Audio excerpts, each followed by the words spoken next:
Welcome to No Room for Phonies, the summertime outdoor version. I'm back with Charles, and Hello. we are starting the education series that I'm going to do throughout the summer and probably into September. I'm thinking 2, 4, 6, 8, maybe even 10 weeks of topics on education. Everything from what you should see in your child's classroom to how to read a report card to all kinds of stuff that will, how to prepare your child, after the pandemic, what to look for, everything, even into some curriculum and instructional things that you can request. So you're going to hear some birds chirping in the background and maybe an airplane. But I think you should be able to hear us all the way. So this topic today is, what do you want for your child when you send them to school? Because I think for any parent, no matter what grade their child is starting, no matter where they're at, I'm sure in your head you have some idea of what you want for them when they go to school. And if you don't, maybe this will Inspire give you some ideas. And this is not just kindergarten. This No. is any grade or the transition to middle school or high school. Yeah, whatever. It's just the beginning of every year. Where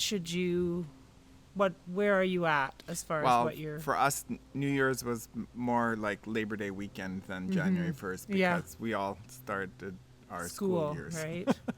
So what do you want for your child when you send them to school? This is the education series, part 1. But I am just going to mention that the cocktail of the month is the sangria. Nice. I haven't made any yet, but we had some with friends here that were from one of the liquor store bottles pre-mixed ones, and it was pretty good. But I will share a recipe for sangria. I'll put it out online. And I mean, there are so many modifications on the sangria recipe. Is it originally from Spain? We should find. There is the original Spanish. We should find a really original looked up one. That one, and yeah. So there's all kinds of versions, but I will. And I mean, I'm pretty sure everybody watching this has Google. So I will share a virgin version, a non-alcoholic version to have with your family. That if you would rather have a virgin version. There we go. The book recommendations this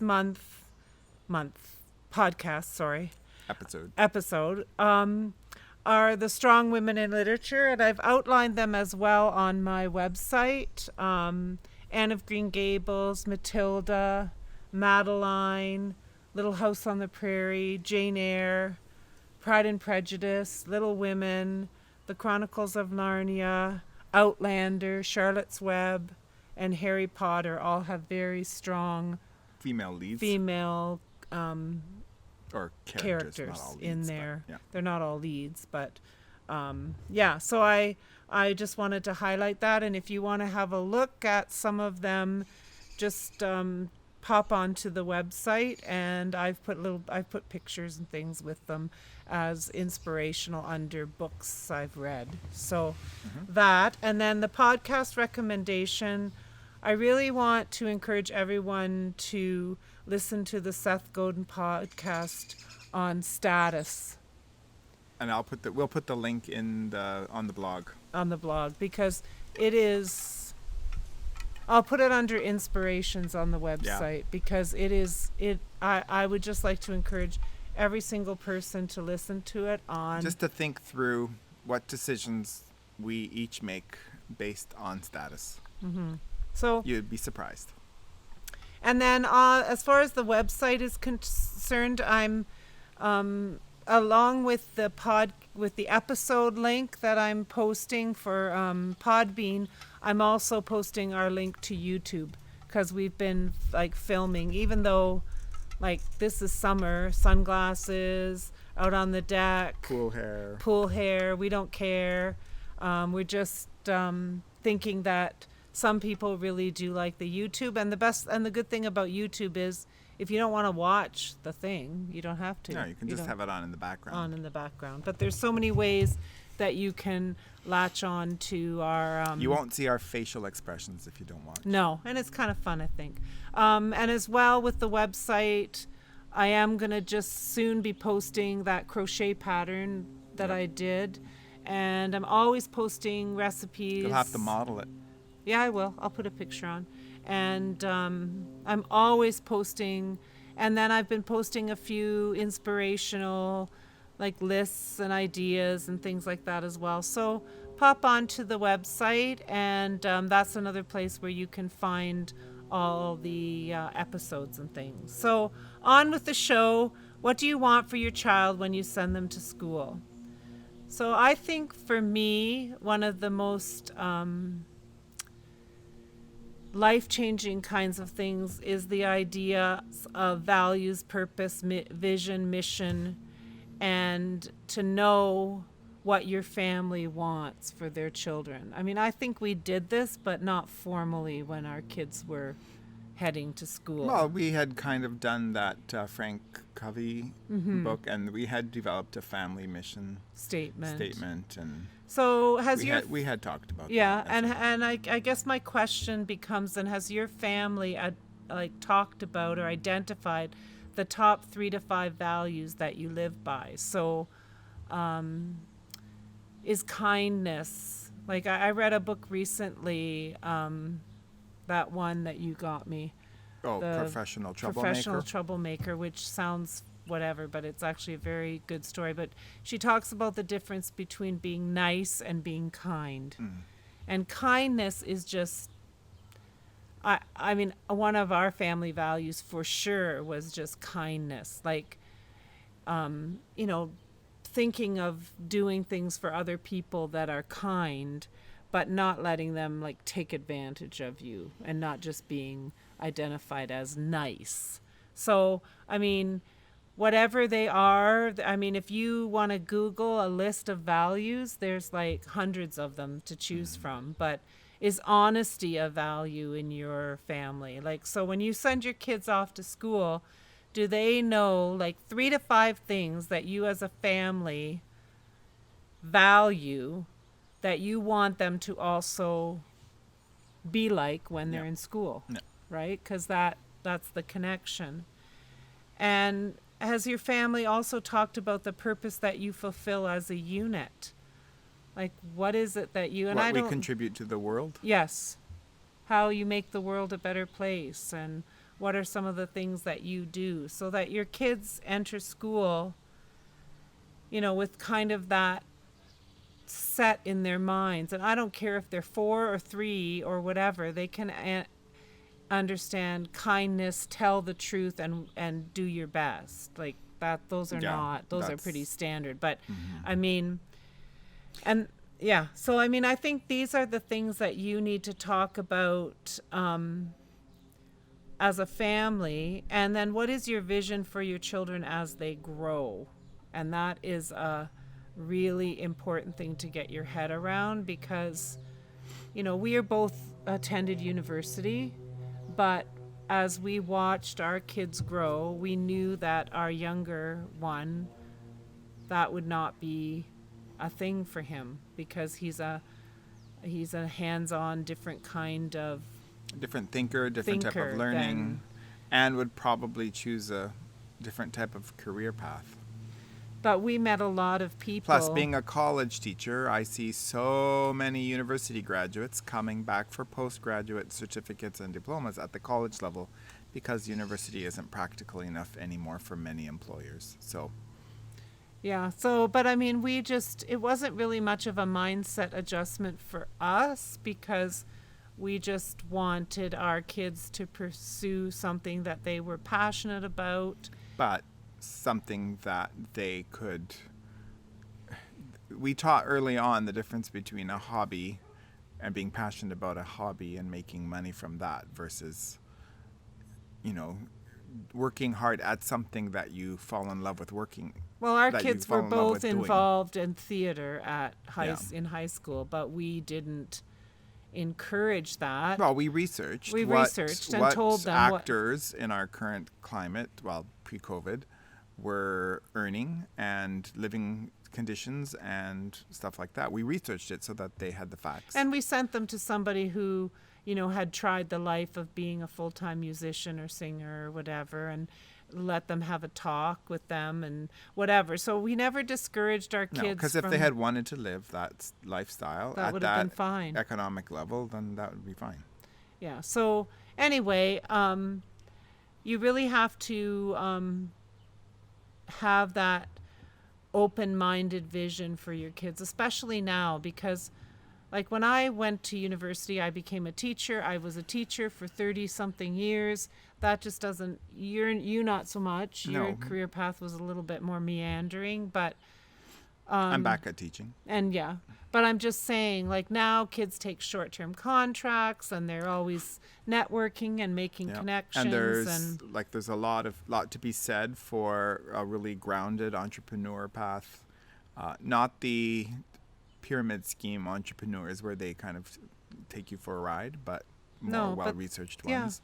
And there's what's the other one micro credentials are becoming a big thing now too. So you can take courses and get diplomas and certificates in specific areas. And, like if you wanted to be an appliance repair person, you could take your electrician, but then you could also take all these other things, and then you'd be set. Well, like the one guy that came and installed our dryer, and we were kind of trying to encourage Sebastian to look at trades, but unfortunately math instruction was not done extremely well in the school he went to. So and this is one thing we did not research well enough is, if somebody goes into the trades, what skills do they need out of high school when math was one? But we didn't realize how much math was going to matter. So that was, just putting it out there, have somewhat of an open-minded vision for your kids so that when they get to the end of high school, there are a lot of doors open to them. And I think we probably would have done that a bit differently had we been a little bit. We were certainly not like some families that we were friends with who literally were pigeonholing their kids into a university pathway, regardless of what their strengths were, and mostly for status reasons, and a lot of status-y, like kind of universities types of environments. But we at no time felt like would have been perfectly happy if Zachary had gone to Brock and Sebastian did go to Niagara here in where we live, and he had no student loan debt when he finished school, and so but whatever their dream is, like you just got to kind of find the pathway for them. And I think kids need a lot of support now to do that. I think they need you need to spend a lot of time talking and supporting. So, and creating a family mission statement can be kind of fun. In this family, we blah, blah, blah, and whatever it is. So. And then modifying it every few years, like just revisiting it. Yeah. Or months even. Or months, depending on the age. Yeah. So in my mind, if that's how you prepare yourself to be a family, then when you visit your child's school, they should be able to identify their values, their purpose, their vision, their mission.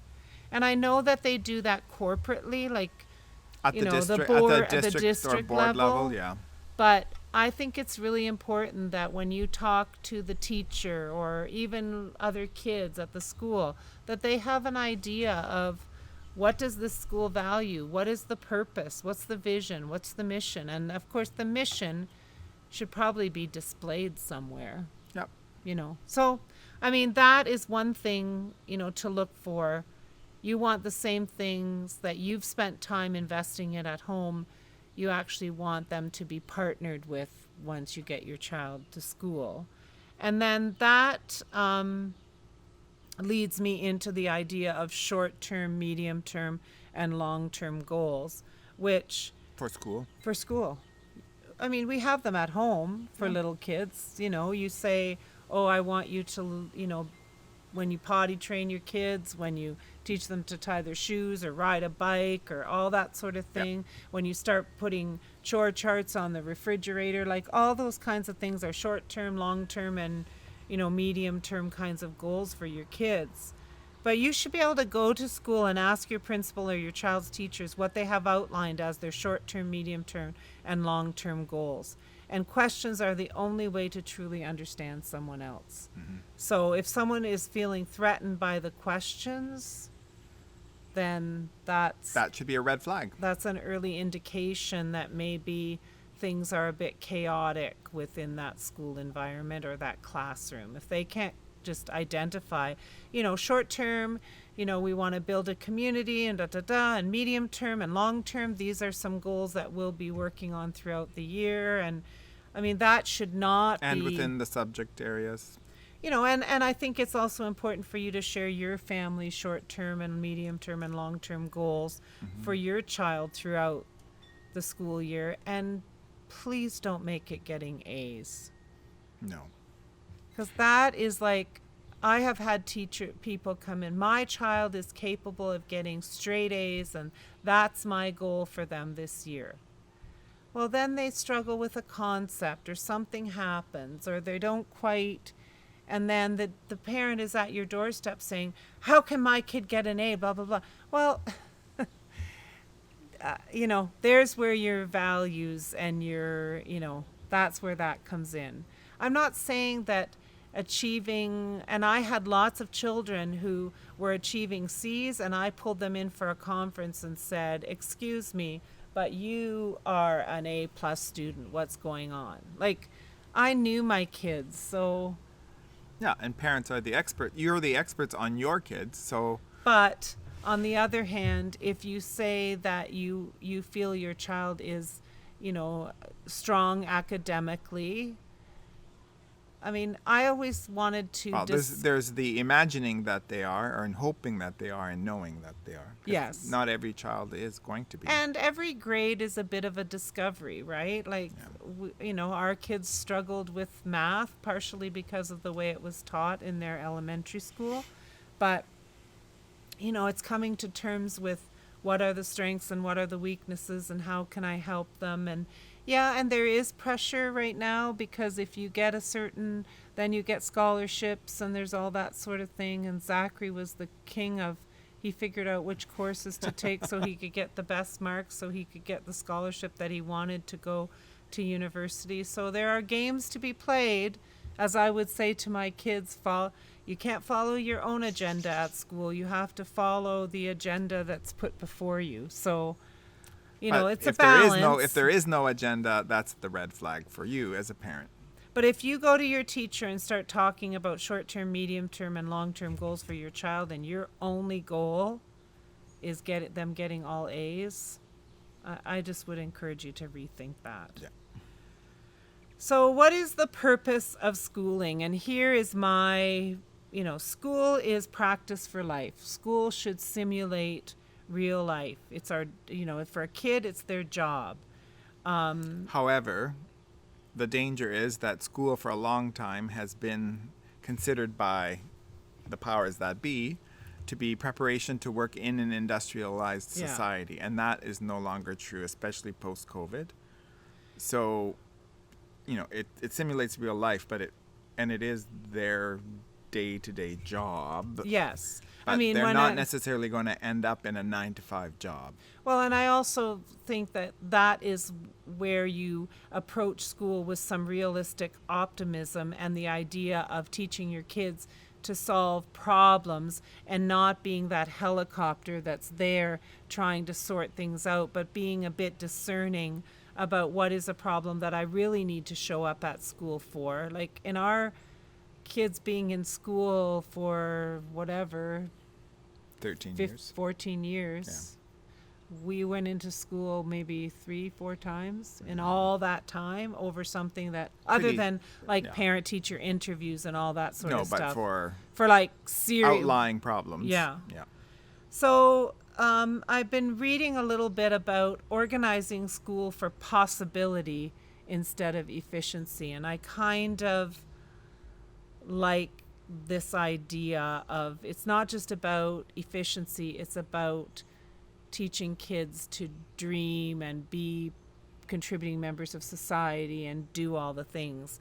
And, from what I've been reading is when you want to shift a system, which I don't want to get into the fact that I thought that maybe COVID would shift our thinking in education a bit, and I'm a bit disappointed that we didn't embrace sort of the online aspect of learning and I'm a bit disappointed. Okay, when we're speaking of the province of Ontario in Yes, Canada. yeah.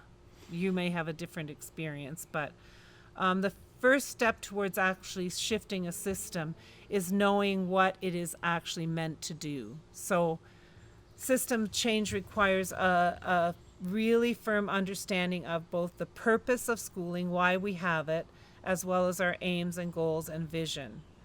And so when you're asking how can you reimagine school without asking why do you have school, and You won't get anywhere. you're not going to get anywhere. So in a couple, just some interesting goals, I would call these for education, or aims for education, that I have read about interventions can boost success of first generation and minority students in college. Cultivating a growth mindset in mathematics, learning to assimilate benefits of dual immersion programs, examination of education as a popular but inadequate tool for addressing racial inequality in America. So each headline is a different aim for that school, and then a different problem for the research and the policy and the teachers to solve. And these four are four different things. One's academic achievement, one's social mobility, one's character mindset development, math learning, social cohesion, and social equality. Like that's all wrapped up in, so which are the correct ones? Wow. Right? Like, and that's what, and which ones can they actually achieve? Right. Right? Like which ones are actually achievable for people? Because like, I think one of the issues that has happened is that we haven't developed as a society. We've just said, well, the school can do that, or the school can, and so therefore, If you are a teacher, you know how every year you've had one more layer of responsibility placed on your shoulders to do one more thing as the teacher. and if school is And just society about, has downloaded this on the teachers. and if school is just about like knowledge, then why even have it? Because I can look up anything I need to know and teach myself. Literally, I can teach myself anything using a YouTube video. Yep. And So- you don't even have to learn how to type it in. You can just say, hey, Google or Alexa, and talk. So, and Alexa did come to talk. Sorry, it's Sorry. just Yeah. So this reading that I have done actually talks about four distinct purposes for school. So individual possibility, which is like shaping the learning and develop. The dogs have started. Yeah, the dogs have started barking. I don't know if they're just walking by. Anyway, we'll see how long I don't this think they'll lasts. be that long. That loud. So individual possibility is like shaping the learning and development of individual students. How do children develop deep content knowledge and the ability to apply it? How do you make sure my child develops a sense of empathy and wonder? So there's that individual possibility. And then there's the social possibility, or the socialization processes of shaping your collective culture and social norms at all kinds of levels, at the community, at the national, and at the global level, and how we develop like our democratic values. So Right. that's like social possibility.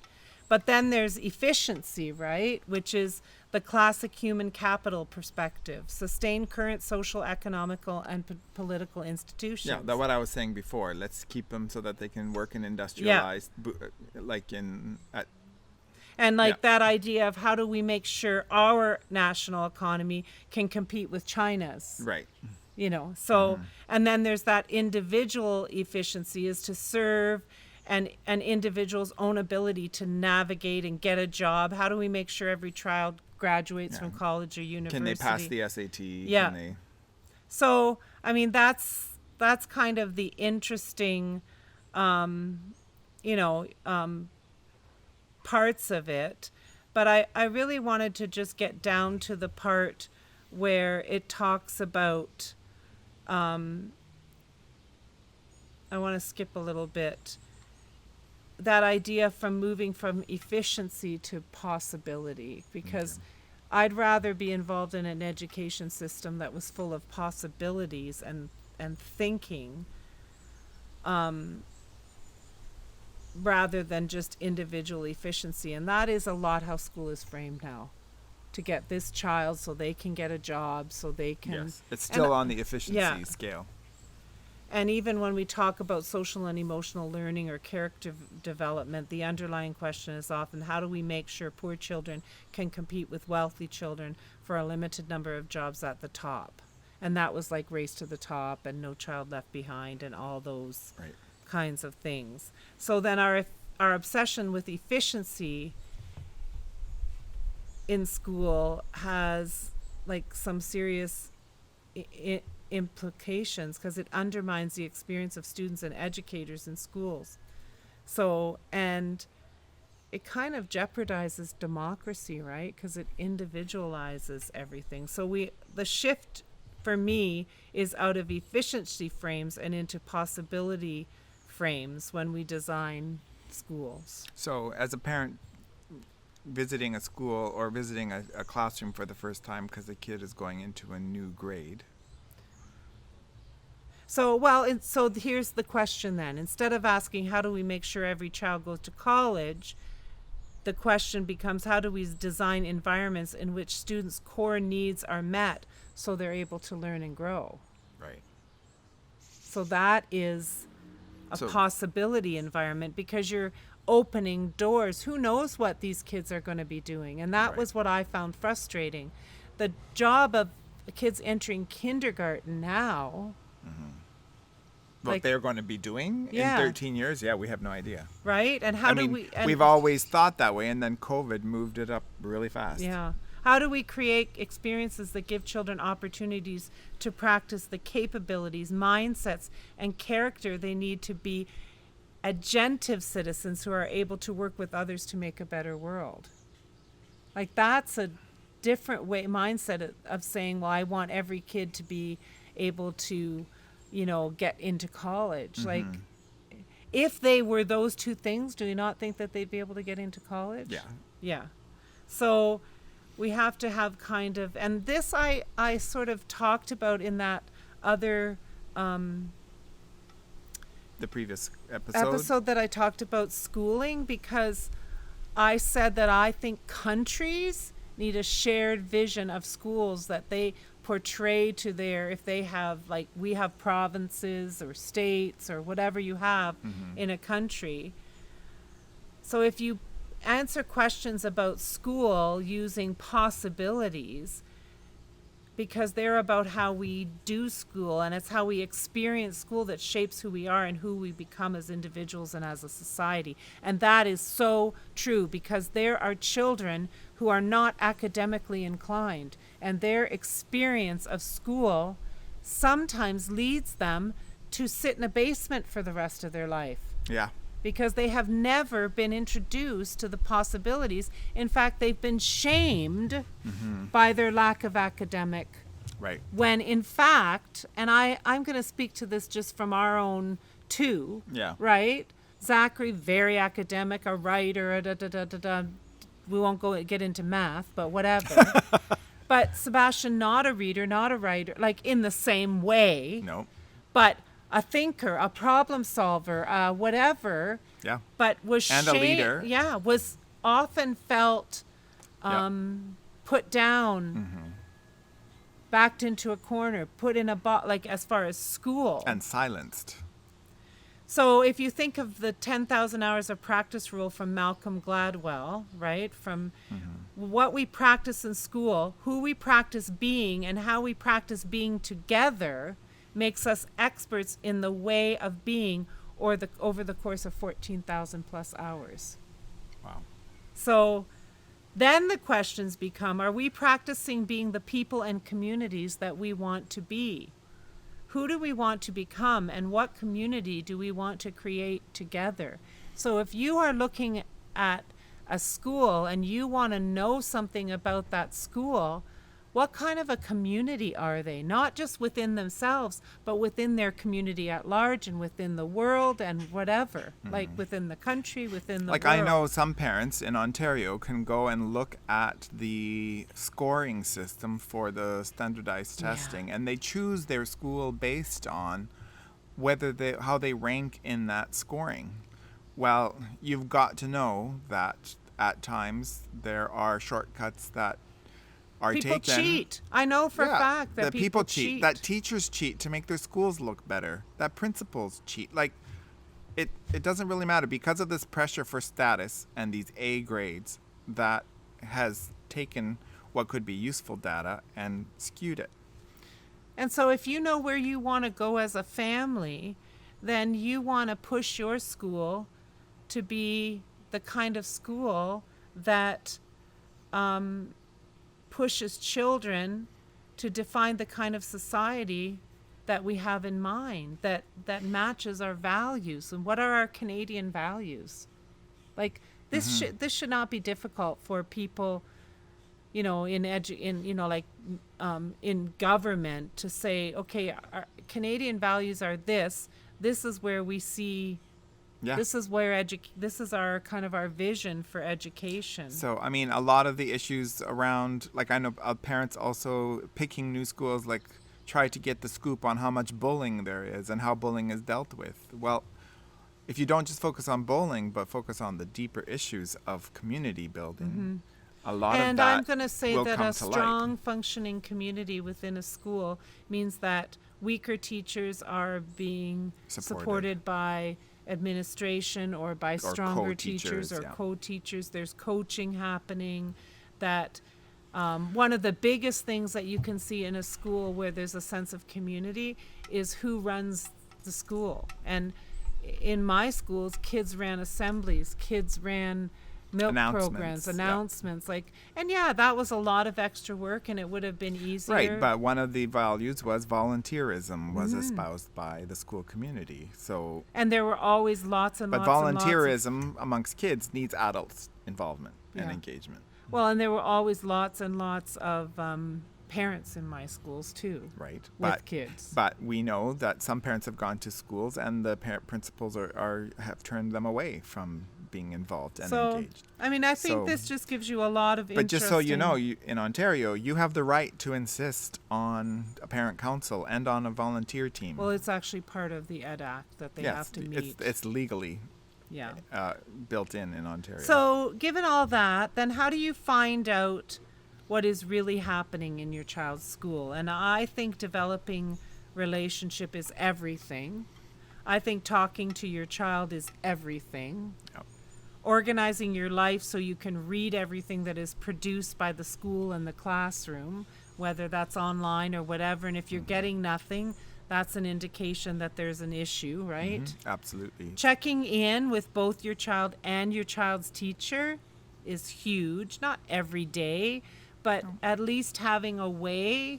And I mean, now there should be no trouble. Every teacher should have like a blog or a website, or in our school district, it was Desire to Learn, a platform that they are sharing what's going on in the classroom. I mean, that is so easy now in this age of technology. And I think the other thing about it is knowing the schedule of what is happening at school and in the classroom is huge as well. And then the idea of how do you communicate your child's needs to the school, and we touched on this before. You do know your child best, so you can't be shy about sharing information about your child. And not excuses for behavior, but information about their interests and how they learn and their strengths and their weaknesses. and booking a meeting and sharing. I can tell you that some of the best meetings I ever had with parents were the ones where we talked about the struggles and the strengths of the child, because that meant that we were all looking at the situation from a realistic point of view, so that when we went to set goals for that child as a unit, as teacher and parents, we were right on target, because we were hitting that kid at their zone of proximal development, that sweet spot where they could actually move forward. So if you go into life with blinders on about your kids, you're going to be, you do your child a disservice. You just do your child, not to be too harsh on one end, but well, you don't have to go in belligerent and No. and everything all aflame. However, if you do leave things till a crisis happens, emotions are going to be high. So it's important to set that rapport early and on. remember, and I used to say that school and home, like people would come in and say, oh, my child can read the newspaper or 75 books or whatever. And I would say, school and home is apples and oranges, right? When your child is in the classroom, they may be distracted, they may be whatever, and my requirements after they read something are not the same as your requirements after they read something. You don't even really know if they understood what they read unless you sit down and have a conversation with them about it. Right. So you just have to remember, school and home are apples and oranges. So they're both fruit and they belong in the same bowl, but they're not the same fruit. One is different than the other.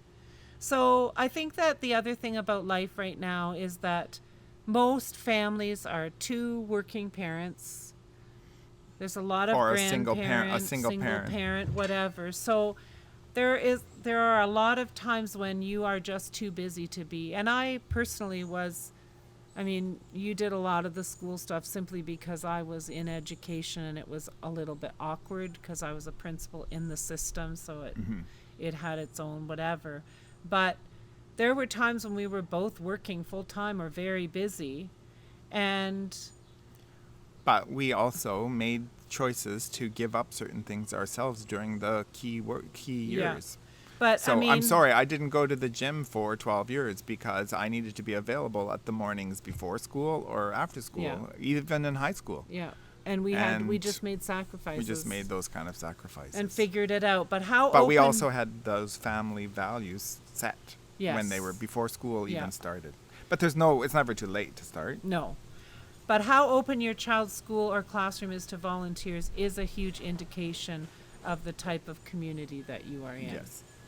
But parenting tips. So how busy parents can participate in their child's school. It matters a lot.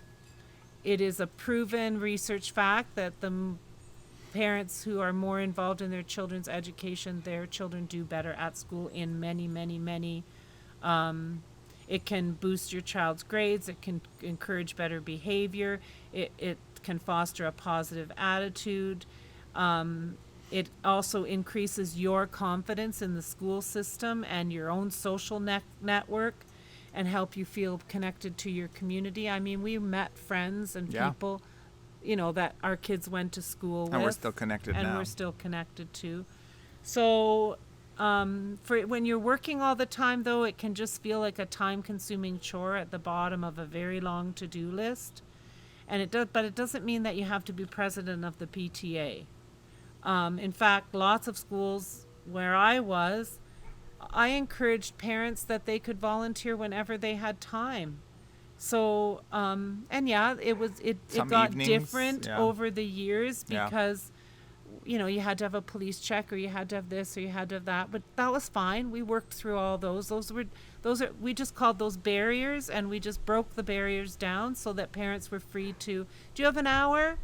And you are all of a sudden, a free spirit, and you've picked up a Starbucks and you want to come in and read with some kids, nobody's going to turn you away. There's always kids. Okay, what about volunteering in your own kid's classroom? Sometimes it worked. Sometimes it didn't. And I think you have to be open. And I think if you're being honest about who your kid is and how they react to you, you would know. But a lot of times, But a lot of helicopter parents aren't aware of that. no, but in a lot of cases, you can ease that problem as a teacher. When I had a parent who wanted to be part of our community, oftentimes they worked with kids like just out in the hallway, so that their child wasn't impacted as much, or like there's lots of ways around that if you're creative. So, but the main thing is, if you want to get involved but you aren't sure where or how to begin, you stay up to date with what's happening at the school and in the classroom.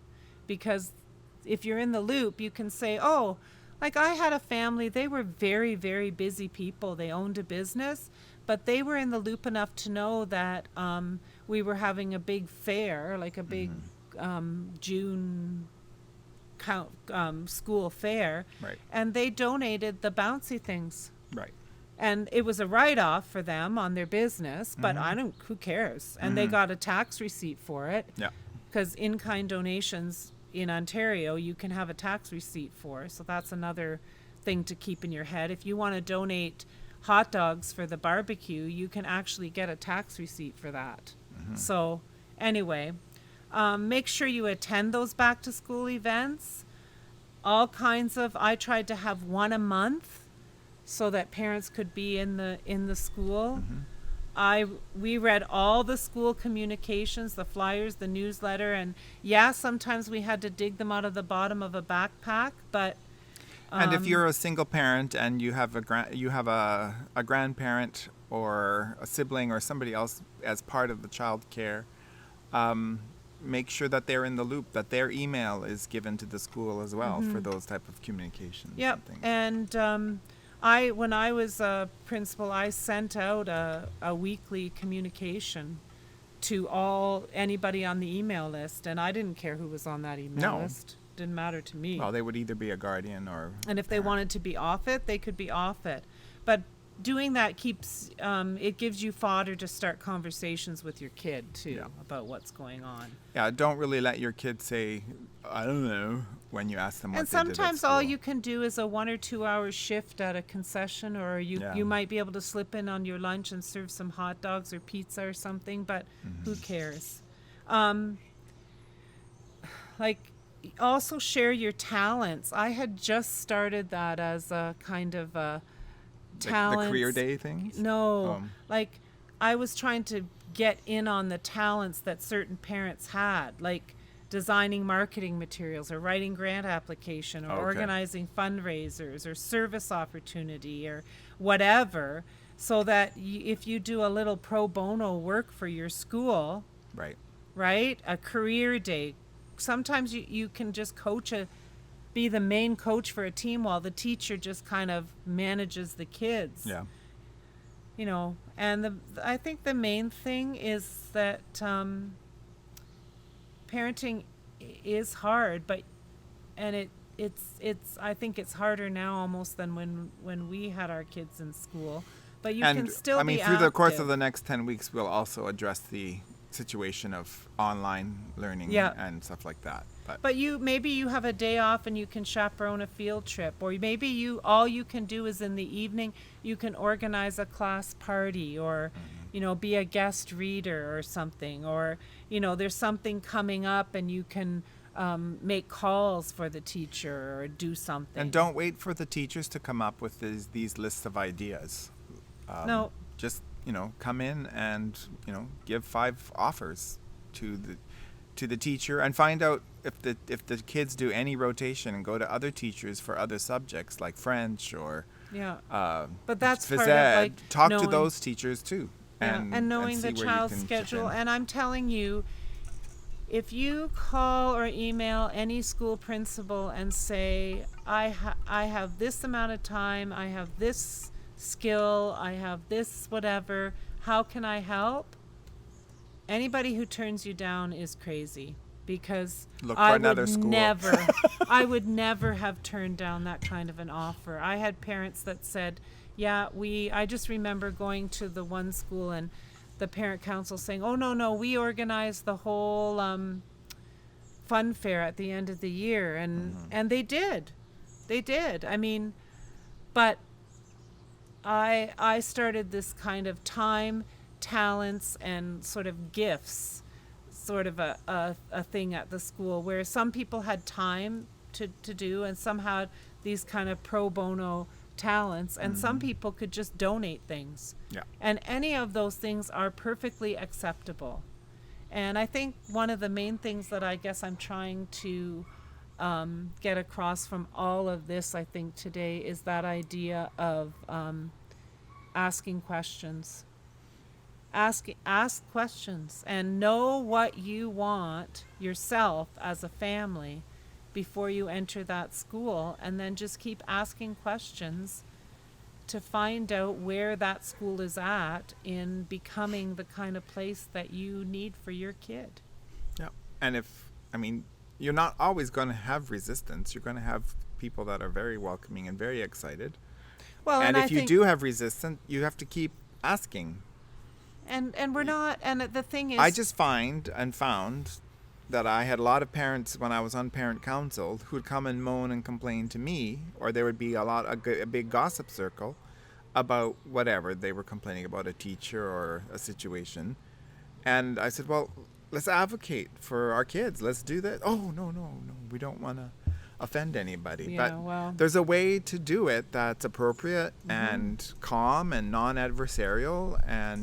Well, and I think that we think all of a sudden that schools have to be these perfect places. And I think as parents, a school is like a community. There are things that happen and you just have to deal with them. And as long as everybody remains calm and reasonable, you can work through whatever happens. But my position as a principal is unless I was at a meeting or like completely, now there's a plane going to land in our backyard, it sounds like. Well, just wait then.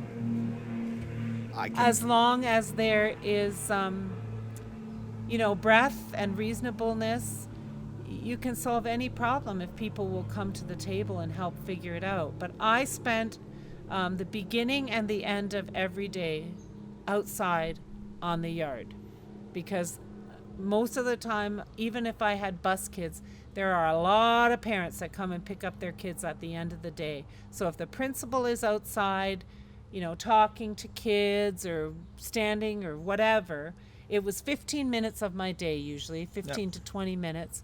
And parents would approach me then once they realized that I was out there every day. They would come up and say, oh, I was just wondering about this, and is this, I saw this, and is this okay? And sometimes it would lead to me actually booking a meeting. Yep. But oftentimes I would just solve it on the spot and say, so here's a question opportunity. You don't see the principal ever outside on the yard. Go and ask the question. When's a good time to talk to you? When can I find you outside on the playground with the kids so that I can, just pop in and ask a quick question without making an appointment, and I think look for that, because every principal has a different style. Right. But they should be available. I had an open door policy, and I had that with teachers. So when the teachers would come by and see my door closed, they would realize I was dealing with something pretty heavy duty because I didn't shut the door. And I moved my desk. When I first got in there, the desk was like I was behind the desk. I shifted my desk so that it was against a wall. So that you could turn your chair towards So I turned my chair. I set up a round table so that we could have discussions in the room. It's all optics, but there are some things to look for when you walk in a school. But just like I believe that the country needs to have a vision for schooling and a vision for itself, which is sadly lacking, I believe. I believe that you as a family need that stuff, and schools need that as well. And also remembering that everything is a process, right? So we're good enough today. We're working hard at this, and this, but we'll always be better tomorrow. So that's a good place to end. My next one is going to be what to actually look for in your child's classroom. Like, what are some things when you walk in the classroom, even if kids there or kids not there or whatever, what are some things that you should see in sort of Are you going to talk about what if they don't see it? Yeah. Okay. Questions.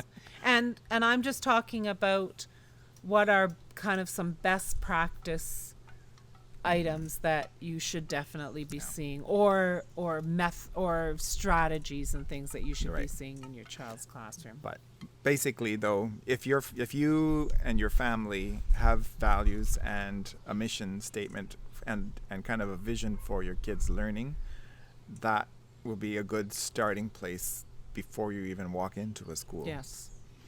Yes, absolutely. And then start asking questions. And nobody should be upset about a few questions, because the only way that we understand each other better is by asking questions.